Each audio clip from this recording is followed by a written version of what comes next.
नहीं, आज जो फैसला आया हम उससे मुतमईन नहीं हैं और हमारा मानना यह है कि ये कॉन्स्टिट्यूशनल मेजॉरिटी जो लोग कह रहे हैं, अब कॉन्स्टिट्यूशनल मोरालिटी की आज जीत हुई है और मेजॉरिटी मोरालिटी की कामयाबी हुई है। इसमें कोई दो राय नहीं है कि कश्मीर हमेशा से भारत का एक अटूट हिस्सा रहा है। बट अटूट हिस्सा जब हम कहते हैं तो उसका जो रिलेशनशिप है यूनियन से, उसको तो आप डिनाई नहीं कर सकेंगे। और ये जो कॉन्स्टिट्यूशनल रिलेशनशिप कश्मीर से यूनियन का रहा है वो परमानेंट हुआ है। जो कॉन्स्टिट्यूंट असेंबली डिसॉल्व हुई है कश्मीर की। और दूसरी बात यह है कि किसी एक सेमिनार में चीफ जस्टिस ऑफ इंडिया ने कहा है, मैं अंग्रेजी में पढ़ देता हूँ, कि public deliberation will always be a threat to those who achieve power in absence.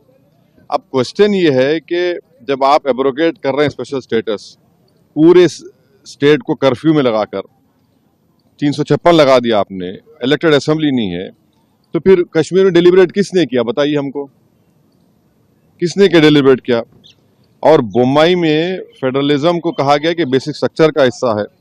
Federalism के माने ये है कि स्टेट की एक आवाज है, उसका एरिया ऑफ कॉम्पिटेंस है, उसको कंप्लीट फ्रीडम ऑपरेट करने का। अब पार्लियामेंट कैसा बोलेगा असेंबली के लिए?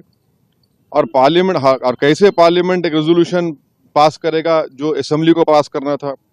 तो मेरे नज़र में 370 को जो एब्रोगेट किया गया है ये वायलेशन है कॉन्स्टिट्यूशनल मोरालिटी का।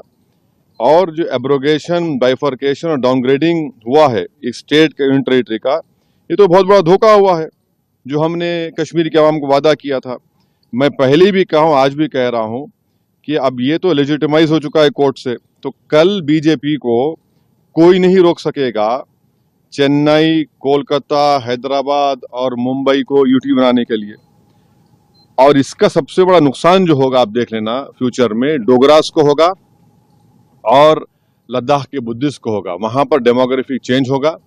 अभी से आप देख रहे हैं कि जम्मू में जितने राइस मिलें थी वो डोगरा के लोग हाथ से निकल गई। और लद्दाख में आप देखेंगे बहुत बड़े पैमाने पर बुद्धिस्ट लोग नाराज होंगे और वहां पर डेमोग्राफिक चेंज होगा। सर, दो सवाल है। आपने ये बात कही कि दूसरे शहरों में भी ये काम